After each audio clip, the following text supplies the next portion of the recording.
Deus preserva o seu povo.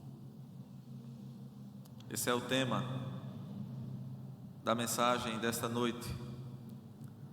É a partir do texto de Amós que nós queremos meditar. É esse texto que vai falar para nós nessa noite. Que nós estejamos, irmãos, com nosso coração quebrantado diante da palavra de Deus. Não é diante da palavra de homens, mas diante da palavra de Deus. Que esse texto fale a cada coração. Deus preserva o seu povo. Irmãos, eu tenho meditado muito, tenho pensado bastante esses últimos dias. E eu sei que todos têm feito também essa reflexão acerca daquelas coisas que estão acontecendo lá em Israel, na faixa de Gaza, naquela região da Palestina, aquele lugar onde tanto se discute e há tanto tempo se disputa aquela região.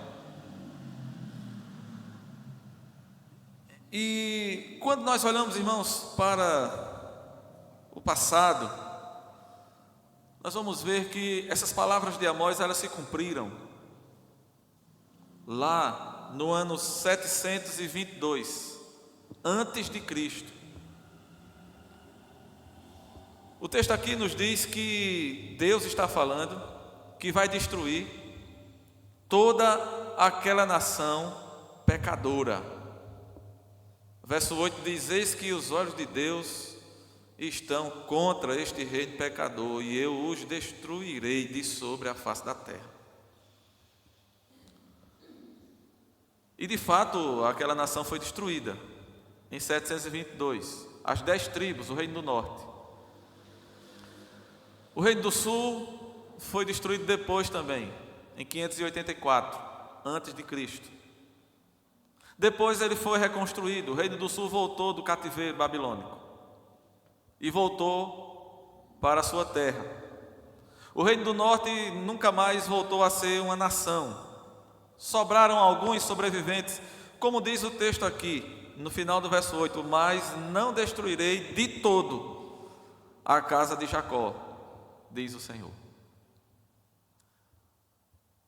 Jesus viveu nesse período pós-exílio, o reino de Israel, ali agora representado pelo reino do sul, vivendo sob o jugo romano. E no ano 70 depois de Cristo, o Império Romano invade a nação e mais uma vez destrói por completo, cumprindo as palavras de Jesus lá nos evangelhos, quando ele diz: não restará pedra sobre pedra que não seja derrubada. O Império Romano, o exército romano, destrói toda a nação, destrói o templo,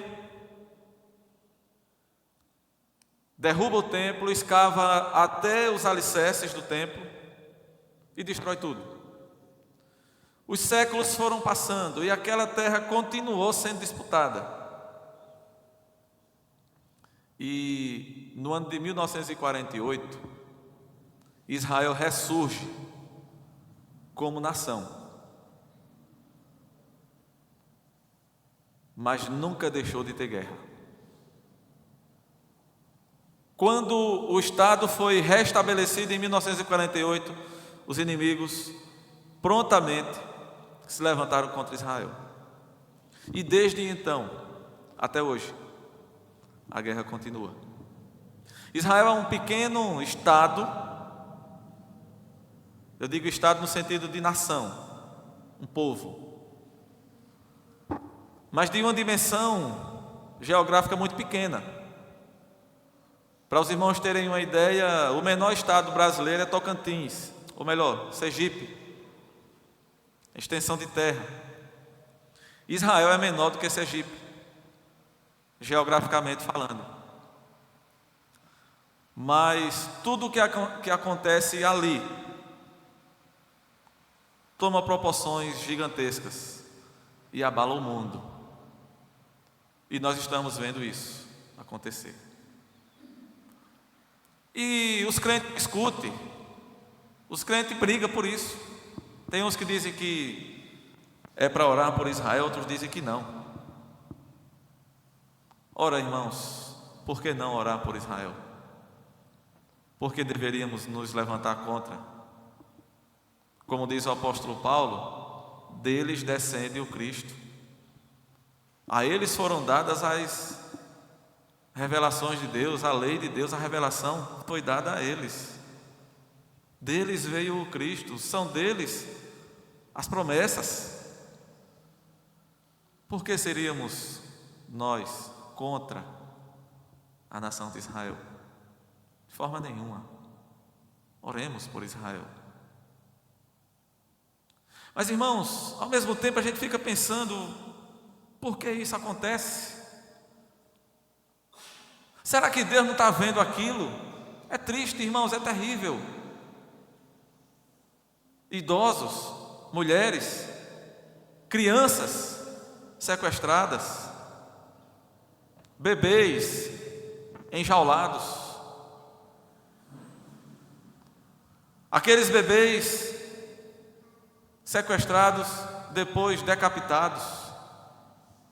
Que coisa terrível, que tristeza.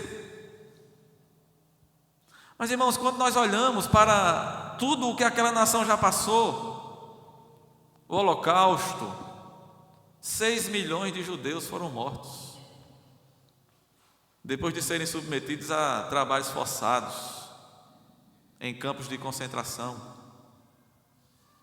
e foram massacrados. E por que tudo isso acontece? Será que Deus não está vendo? A guerra na Ucrânia, a Rússia contra a Ucrânia, e tantas outras e outras guerras. A grande questão, irmãos, é que Deus é o autor da história e é aquele que governa as nações. A Escritura nos diz que é Ele quem faz a guerra e é Ele quem faz a paz. Ele é o Senhor dos exércitos. E uma espada não seria levantada sem a permissão dele. Agora, irmãos, nós precisamos estar preparados para a seriedade da palavra de Deus. Não podemos, irmãos, continuar ou não podemos querer viver um cristianismo adocicado, como diria o presbítero José Andrade da Igreja Congregacional lá do Cabo. Um cristianismo adocicado, quando a gente só quer falar no amor que está na Bíblia, ou quando a gente só quer citar textos da Bíblia que falam de amor. Porque a Bíblia também apresenta um Deus justo e vingador. O Senhor disse: a mim pertence a vingança, eu retribuirei a seu tempo. Observe, irmãos, Deus estava decidido a trazer um castigo severo sobre o seu povo. Olhe para o texto, permaneça com sua Bíblia aberta em Amós. Deus estava decidido a trazer o castigo, porque Ele já havia alertado aquele povo várias vezes. Os profetas estavam ali, clamando, avisando, advertindo aquele povo. Mas o povo não se arrependia, o povo não se voltava para Deus. A mensagem de Amós é um chamado ao arrependimento, chamando o povo de Deus para voltar a viver segundo aquilo que Deus ordenou. Deus envia seus profetas chamando o seu povo para um retorno aos termos da aliança, os quais Deus predeterminou para que o seu povo pudesse andar neles. É um chamado de Deus ao povo da aliança, para que se arrependa dos seus muitos pecados. Quando a gente lê o início do capítulo 9, a gente começa a entender melhor o que o profeta está falando, e a gente chega nos versos 7, esses versos de 7 a 10, e compreende a urgência da mensagem de Deus para aquele povo. O juízo de Deus, ele caiu sobre aquele povo pecador, desobediente, rebelde. O texto diz que os olhos do Senhor estavam contra aquele rei pecador. Eles eram negligentes quanto à santidade, eram desobedientes aos termos da aliança, do pacto que Deus havia feito com eles. Estavam vivendo numa vida de pecado descarada, sem nenhuma preocupação, com as consequências, imaginando que podia fazer qualquer coisa, até porque eles se confiavam no fato de serem o povo da aliança. Nós somos Israel, minha gente. A gente pode viver dessa forma, porque nós somos o povo da aliança. Deus tem uma aliança com a gente, e a gente pode fazer isso, não tem problema. Nós somos o povo escolhido. Deus nos separou, Deus nos escolheu dentre todas as demais nações. Isso era verdade. Deus escolheu aquele povo. Mas o que não era verdade, irmãos, é que aquele povo podia viver de qualquer jeito, achando que porque eles eram o povo escolhido, o povo da aliança, Deus no final das contas iria passar a mão na cabeça e estava tudo bem. E Deus então ensina a aquele povo algumas lições, e nesse texto nós podemos observar que uma das lições que Deus ensina àquele povo, lição dolorosa, é que a soberania de Deus, o cuidado de Deus e o amor de Deus, ele se estende além das fronteiras de Israel,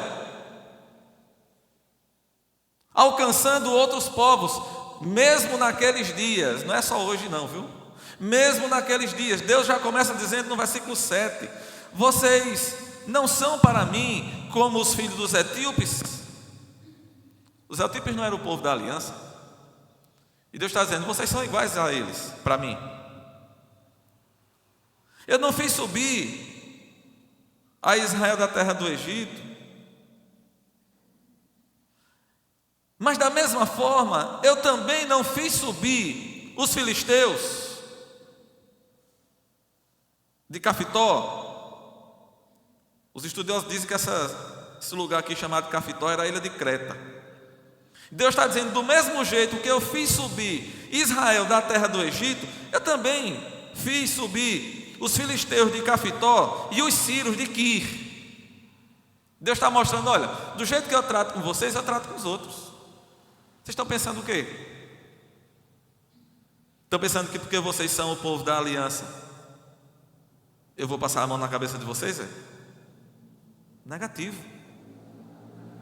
Deus está mostrando que não havia essa prioridade e esse privilégio para pecar. Aquele povo não podia se confiar no orgulho nacional de serem judeus, descendentes de Abraão, filhos da aliança, o povo da aliança. Deus está mostrando, da mesma forma que eu trato com os outros, eu trato com vocês. Então observe, irmãos, Deus começa mostrando o seu governo que atinge toda a terra.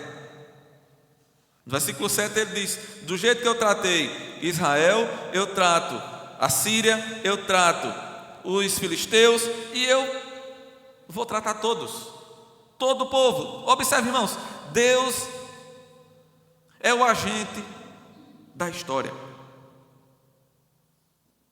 Deus é o agente da história. Deus não é um Deus de um povo só, de uma nação única. Ele é o Deus de Israel, sim, mas Ele também é o Deus do Brasil, da Argentina, do Japão e de qualquer outra nação que cumpra aquilo que diz o Salmo: feliz é a nação cujo Deus é o Senhor. Mas observe, irmãos, acima de tudo, de todos e de qualquer nação, Deus é o Deus da igreja. Deus é o Deus da igreja. É o Deus de todos os povos, de todo o povo, língua, tribo e nação, cujo Deus é o Senhor, de todos aqueles que adoram o seu nome e que obedecem a sua palavra. O seu amor é ilimitado e não está preso a nenhum território, a nenhuma linha geográfica que demarca a divisa entre uma nação e outra. Deus não está preso a isso. Deus é o Deus do seu povo. Todos os povos estão sujeitos aos decretos soberanos de Deus, porque Ele é o Senhor de todos os povos. Os israelitas estavam iludidos pela ideia de que Deus estava com eles, independente de qualquer circunstância, independente do pecado deles. Israel precisava aprender essa lição. O povo tinha o direito de pensar que, por ser a única nação, poderia desobedecer a Deus e ficar impune. O profeta Amós aqui, meus amados irmãos, ele está declarando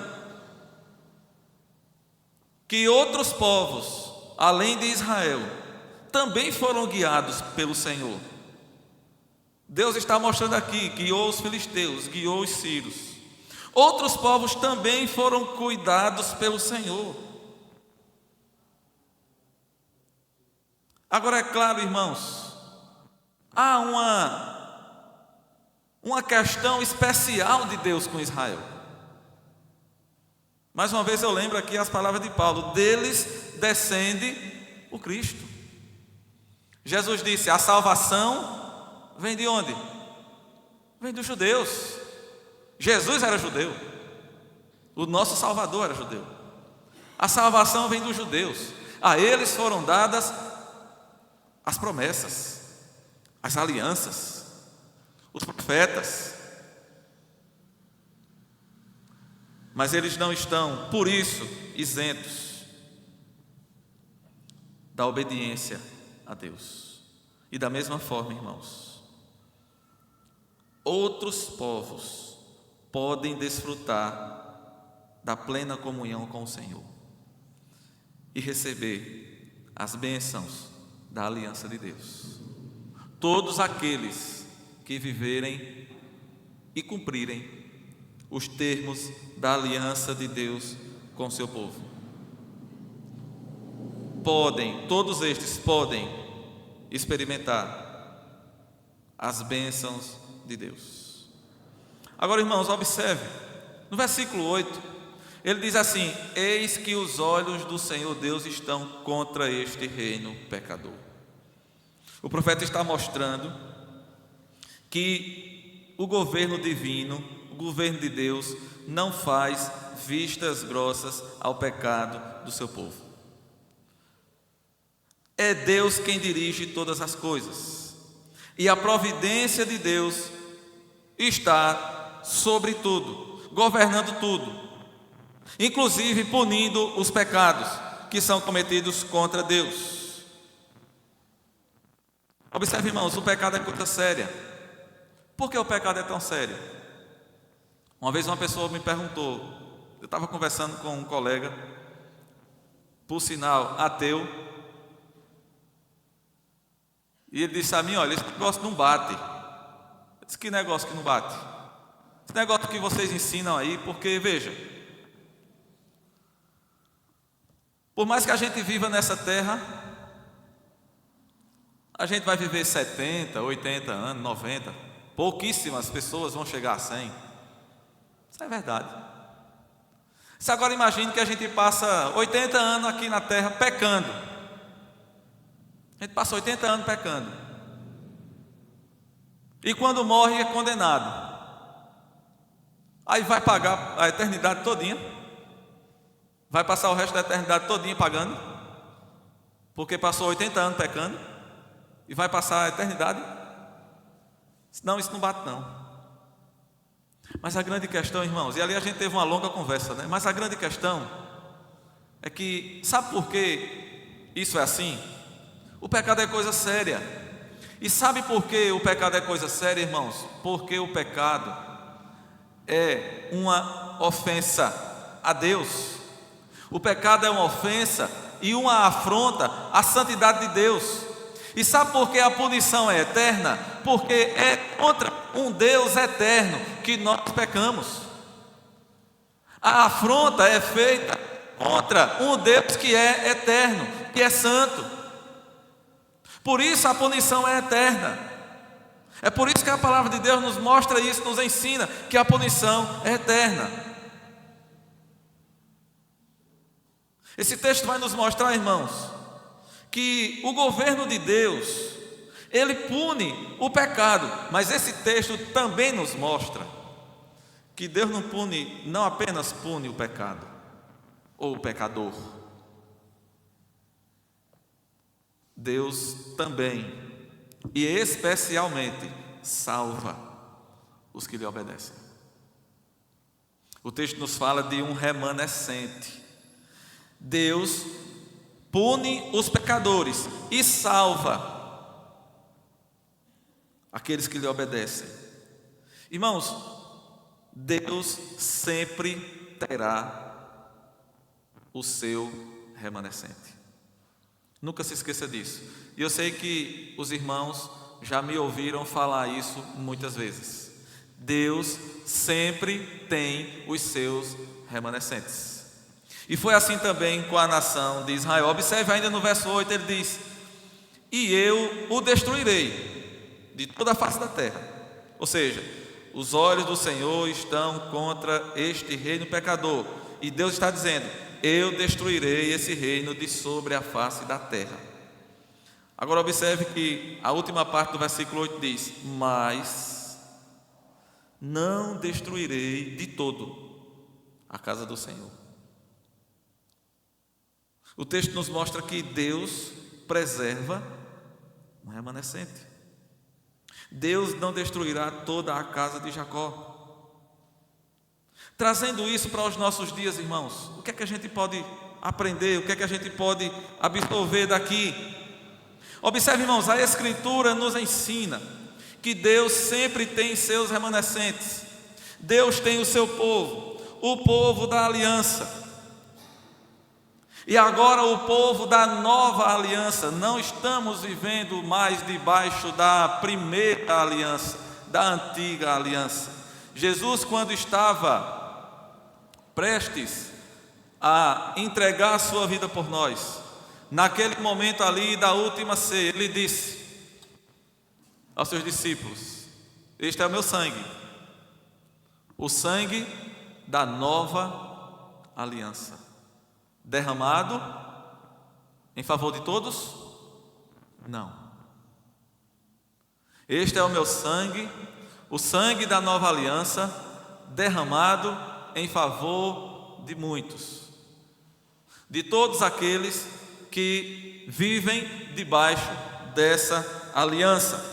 E as Escrituras nos ensinam claramente que em Cristo Jesus, os verdadeiros israelitas são aqueles que guardam a aliança de Deus. Irmãos, nós precisamos atentar para a Escritura. Ela é a nossa regra de fé, ela é a nossa regra de prática, e ela é o nosso árbitro, o nosso juiz. Não é o que eu quero, nem o que eu penso, nem o que eu gosto. O que a Escritura diz. E o ensino da Escritura é muito claro, quando nos mostra que o verdadeiro judeu não é mais aquele que tem o sangue judeu, mas aquele que nasceu de novo.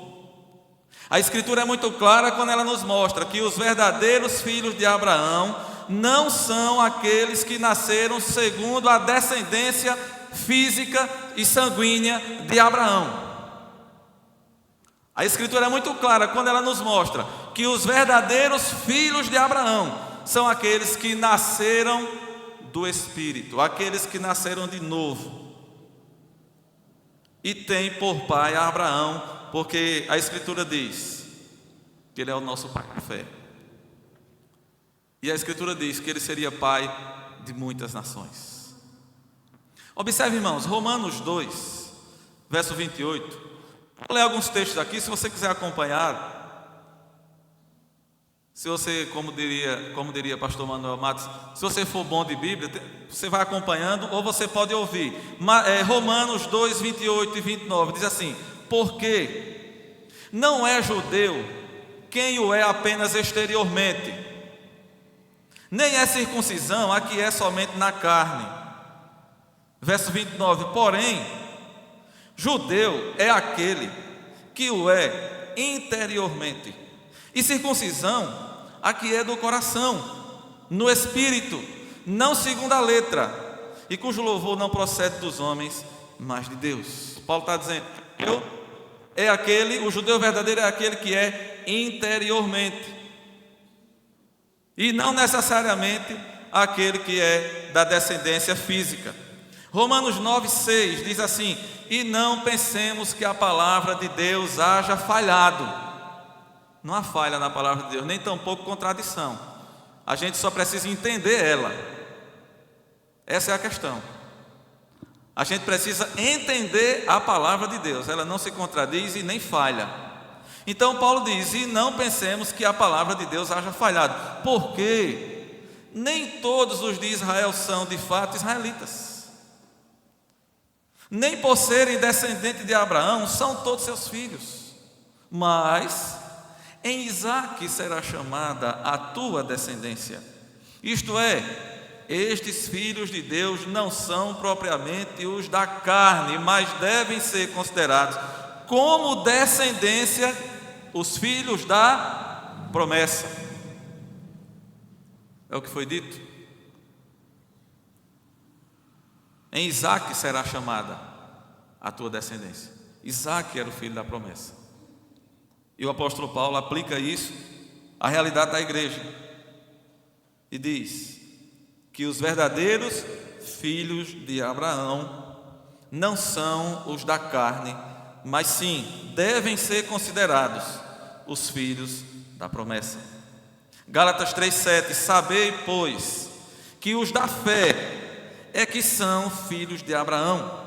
Ora, tendo a Escritura previsto que Deus justificaria pela fé os gentios, pré-anunciou o evangelho a Abraão: em ti serão abençoados todos os povos. De modo que os da fé são abençoados com o crente Abraão. Ainda no capítulo 3 de Gálatas, verso 26 até o 29, ele diz, verso 26: pois todos vós sois filhos de Deus mediante a fé em Cristo Jesus. Porque todos quantos fostes batizados em Cristo, de Cristo vos revestistes. Olha o 28: dessa arte não pode haver judeu nem grego, ou seja, nem judeu nem gentil, nem escravo nem liberto, nem homem nem mulher, porque todos vós sois um em Cristo Jesus. E se sois de Cristo, também sois descendente de Abraão e herdeiros segundo a promessa. Observe, meus irmãos, Cristo cumpriu as promessas que foram dadas a Abraão. Cristo cumpriu todas elas. E agora, em Cristo, todos são iguais perante Deus. Todos são filhos da promessa, todos os que creem. Esse todos não quer dizer todos indistintamente. Todos os que creem em Cristo são filhos de Abraão, são filhos da promessa, são agora o verdadeiro povo de Deus. Eu poderia continuar citando outros textos aqui. Paulo fala muito sobre isso, mas a gente vai parar por aqui. Observe, irmãos, Deus está tratando com aquele povo, e ali Deus já está mostrando isso. Deus já está dizendo: eu vou tratar igual com todos. Eu não tenho privilégio para vocês. E no versículo 9, ele introduz aqui algo interessante. Ele diz: porque eis que darei ordens e sacudirei a casa de Israel entre todas as nações. Isso se cumpriu ou não? Desde Israel começou a ser destruída aqui, e todas as demais destruições pelas quais Israel passou, a cada vez o povo de Israel era mais espalhado pelas nações.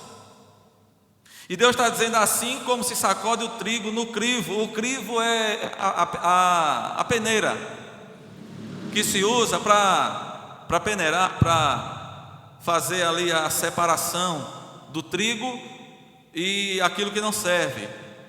O grão perfeito, o grão bom, e a palha, o pedregulho, a sujeira que vinha lá do campo junto com a semente. Então vinha muita sujeira, vinha palha, vinha folha, vinha muita coisa, e tinha que fazer a separação. Eu cheguei a ver algo parecido com isso. O máximo que eu consegui ver foi, eu lembro, eu tenho na memória aquela lembrança do meu avô com uma madeira bem grande assim, no vento, e fazendo isso com o feijão. Aí o feijão que foi colhido lá, foi seco, foi batido, e para separar o grão da sujeira e da palha, fazia a mesma coisa, né? Então coloca ali naquela peneira e vai sacudindo, e o vento vai levando a impureza, o vento vai tirando a impureza, e vai ficando ali na peneira só o grão perfeito. Aqui o texto coloca, ele diz o crivo, é a mesma coisa, é aquela peneira que é usada para fazer essa separação do o que serve e o que não serve. Observe, irmãos, é Deus quem faz essa separação, é Ele quem faz isso. Ele está dizendo que é Ele. Eu darei ordens. E veja, o verbo ele está conjugado na primeira pessoa, né? Sacudirei a casa de Israel entre todas as nações. Assim como se sacode o trigo. Como a gente não planta trigo aqui, a gente planta feijão. Eu já vi o feijão. A gente poderia dizer, assim como se sacode o feijão, sem que caia na terra um só grão. O que é que significa isso, irmãos? Sem que caia na terra um só grão. Nessa figura de linguagem aqui, o trigo, junto com toda a impureza, é o povo. O grão perfeito é o povo que obedece a Deus, o povo de Deus. A impureza que está misturada com o grão é o povo desobediente que está junto ali, misturado com o povo de Deus. E Deus está dizendo: eu vou sacudir, assim como se sacode o trigo, mas não vou perder um só grão, sem que caia na terra um só grão. O que é que isso diz a nós? Isso aqui é segurança, irmãos, para nós. Nenhum se perde. O que foi que Jesus disse? As minhas ovelhas são minhas. Elas ouvem a minha voz, me seguem. E aquelas que o Pai me deu, elas estão aonde? Na minha mão. Quem é que pode arrebatar? Ninguém. Quem é que pode se perder? Nenhum grão será perdido na lavoura de Deus. Nenhum filho de Deus se perderá. Nós temos essa garantia do nosso Deus. Nós temos esse penhor. Nós temos, irmãos, esse privilégio. Deus não poupará os que vivem em pecado, mas aqueles que lhe obedecem e fazem a sua vontade, ele diz, nenhum vai se perder. Olha o versículo 10. Todos os pecadores do meu povo morrerão à espada, os quais dizem, o mal não nos alcançará, nem nos encontrará. Observe, irmãos, a morte, ela já é certa para todos os pecadores que não obedecem a Deus, para todos aqueles que continuam rebeldes contra Deus. Ele diz, nenhum grão cairá na terra, nenhum santo vai se perder. É santo mesmo. Não tenha medo de dizer isso, não, a não ser que você não seja. Você é santo. Fulano pensa que é santo. Depende. Se ele é um crente fiel e obediente a Deus, ele é santo. Se ele é um crente verdadeiro, se ele é ovelha de Jesus Cristo, ele é santo. Nenhum santo vai se perder. Agora Deus está dizendo, todos os pecadores, todos os ímpios, todos os desobedientes, todos morrerão. O que era que aquele povo dizia? Nada, que é isso? O mal não nos alcançará. Era isso que o povo dizia. Era nisso que o povo confiava. Não, nós somos o povo de Deus. Cuidado, crente. Cuidado, crente. Não pense que porque você se diz crente, todos nós dizemos que somos crentes, né? Ou seja, eu digo que todos nós é maneira de dizer, né? Mas não pense que o simples fato de dizer que é crente resolve as coisas. Não pense que o simples fato de porque um dia você levantou a mão, está tudo resolvido. Não pense que porque você foi batizado, está tudo resolvido. Não. Ou você obedece a Deus e cumpre a aliança de Deus na sua vida, meu amado, ou você está aqui nesse segundo grupo. Observe que no versículo 9, no final do 9, Deus está dizendo, nenhum grão vai cair. Mas no início do versículo 10, Deus está dizendo, todos os pecadores vão morrer. Da mesma forma que Deus está dizendo, nenhum grão vai cair, nenhum salvo vai se perder, Deus também está dizendo, nenhum pecador vai escapar. Nenhum ímpio vai ser salvo. Nenhum. Ou você é salvo, ou você não é. E eu quero terminar, irmãos, fazendo aqui algumas aplicações desse texto para nós.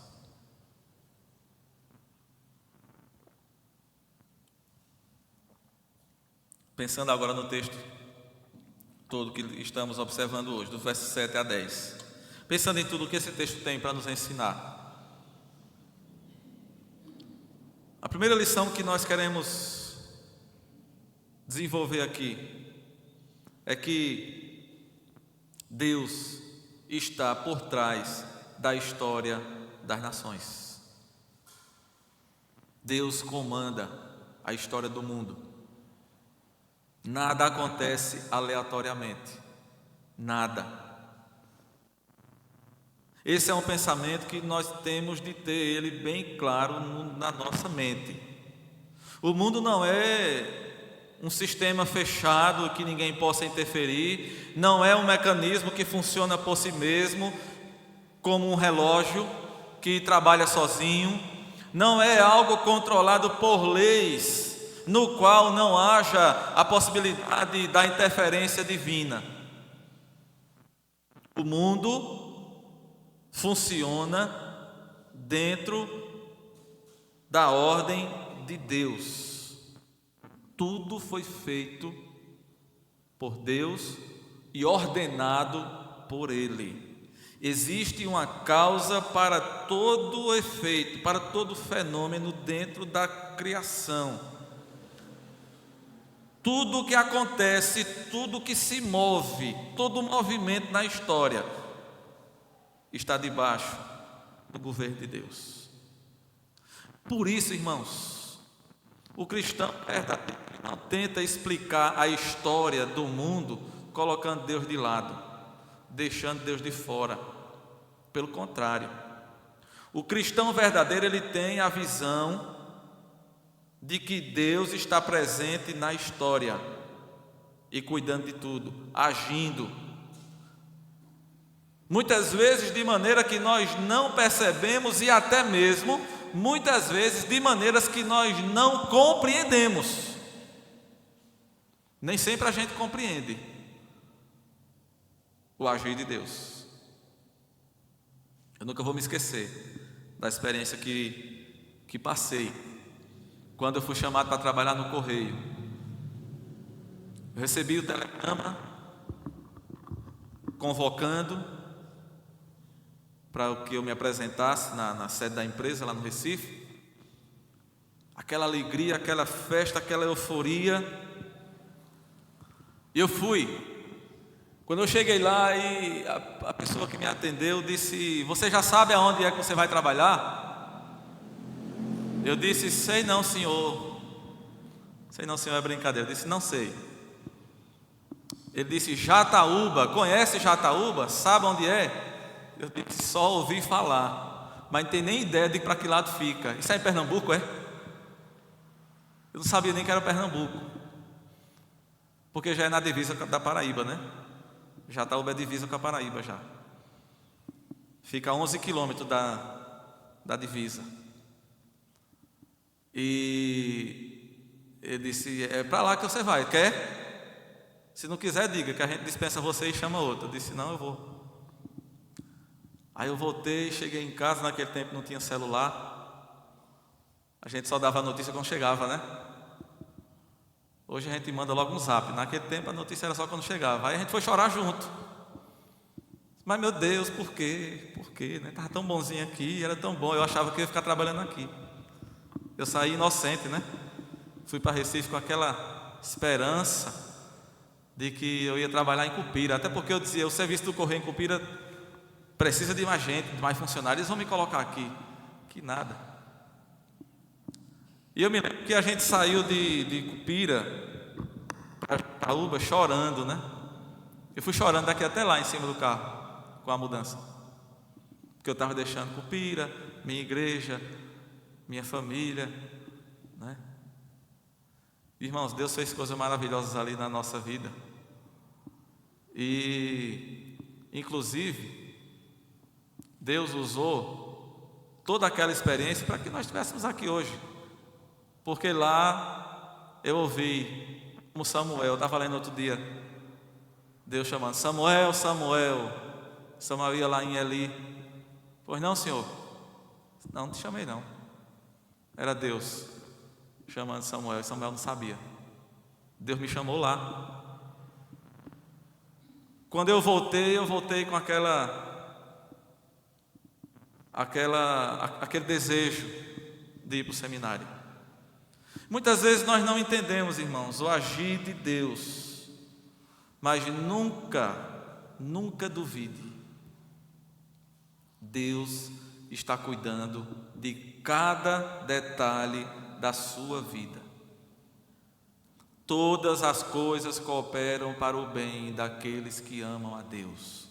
Até as coisas ruins, pastor, até as coisas ruins, que para nós parecem ruins, mas muitas vezes depois a gente vai perceber que não era ruim. Ruim era do jeito que estava antes.